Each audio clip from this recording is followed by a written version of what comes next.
JIT में इमरान खान पर हमले की तहकीकात जारी है। मुलजिम नवीद 3 बार इंटरव्यू के बावजूद अपने बयान पर कायम है। JIT में इमरान खान पर हमले की तहकीकात जारी है। मुलजिम नवीद जो कि 3 बार अपना इंटरव्यू दे चुका है और अपने बयान पर कायम है। दौरान तफ्तीश मुलजिम से सख्ती से भी पूछताछ की गई, लेकिन वो अपने बयान पर कायम है। JIT में इमरान खान पर हमले की तहकीकात का सिलसिला जारी है और मुलजिम नवीद 3 बार इंटरव्यू के बावजूद अपने बयान पर कायम है। इस पर बात करेंगे डॉन न्यूज के नुमाइंदे वसीम से। वसीम, बताइएगा मुल्जिम का अपने बयान में कहना क्या है? जी देखिए, बिल्कुल इमरान खान पर हमले पर JIT जो बनाई गई थी उसने बाकायदा तफ्तीश का आगाज जो है वो शुरू कर रखा है। अब मुल्जिम से पहले भी जो है वो इस हवाले से पूछताछ की गई और अब तीसरी मरतबा उससे दोबारा जो है वो JIT के अरकान ने जो है वो सवालों जवाब किए, जिस पर मुल्जिम जो है वो अपने इब्तदाई बयान पर जो है वो कायम है।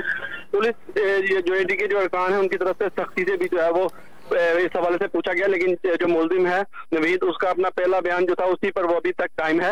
अब पुलिस ने फैसला किया है कि इस को मजीद क्लियर करने के लिए मुल्जिम का जो है वो पॉलीग्राफिक टेस्ट करवाया जाएगा, जिसके लिए उसको पंजाब फोरेंसिक साइंस एजेंसी मुंतकिल किया जाएगा, जहाँ ये पॉलीग्राफिक टेस्ट होगा। इसके अलावा जो पुलिस एहलकार वहाँ ड्यूटी पर मौजूद थे उन तमाम को जो है वो तलब किया गया है, जिनके बयानात जो है वो कलमबंद किए जाएंगे। उसके अलावा जो सरबराह JIT के हैं गुलाम महमूद ठोकर, वो इतवार का दिन उन्होंने वजीराबाद में गुजारा, जहां उन्होंने JIT के अरकान से मीटिंग की और मजीद शवाहिद इकट्ठे करने की जो है वो हिदायत की। बहुत शुक्रिया वसीम रियाज।